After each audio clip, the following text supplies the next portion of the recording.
મહાદેવના ભક્તો માટે ખૂબ જ મહત્વનો એવો શ્રાવણ માસ આજે પૂર્ણ થઈ રહ્યો છે. પવિત્ર શ્રાવણ માસનો છેલ્લો સોમવાર છે, સાથે જ સોમવતી અમાસનો પણ અનોખો સંયોગ છે. એટલું જ નહીં, સોમવારથી શરૂ થયેલા શ્રાવણ માસ પણ સોમવારે જ પૂર્ણ થઈ રહ્યો છે. પવિત્ર શ્રાવણ માસનો આજે છેલ્લો સોમવાર છે, સાથે જ સોમવતી અમાસનો પણ અનોખો સંયોગ છે. સુરતના ઓલપાડ તાલુકાના સિદ્ધનાથ મહાદેવ મંદિરમાં ભસ્મ આરતી કરવામાં આવી હતી. મહાદેવના ભક્તો માટે ખૂબ જ મહત્વના એવા શ્રાવણ માસ આજે પૂર્ણ થઈ રહ્યો છે. પવિત્ર શ્રાવણ માસનો છેલ્લો સોમવાર છે, સાથે જ સોમવતી અમાસનો પણ અનોખો સંયોગ છે. એટલું જ નહીં, સોમવારથી શરૂ થયેલા શ્રાવણ માસ પણ સોમવારે જ પૂર્ણ થઈ રહ્યા છે. રાજ્યના વિવિધ શિવ મંદિરોમાં ભક્તિનો માહોલ જોવા મળી રહ્યો છે. મંદિરમાં ભક્તો બિલીપત્ર, જળ અને દૂધનો અભિષેક કરી રહ્યા છે. ગુજરાતભરમાં શિવ મંદિરોમાં શ્રાવણનો છેલ્લો સોમવાર હોવાને કારણે ભક્તો દર્શન માટે પહોંચી રહ્યા છે.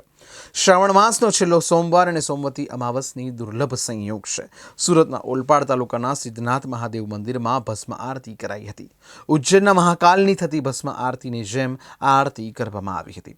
શ્રાવણ માસનો છેલ્લો સોમવાર હોવાથી વિશેષ પૂજાપાઠ સાથે આરતી કરાઈ રહી છે. આજે છેલ્લો સોમવાર હોવાથી મોટી સંખ્યામાં ભક્તો શિવાલયોમાં દર્શન અર્થે ઉમટી પડ્યા છે.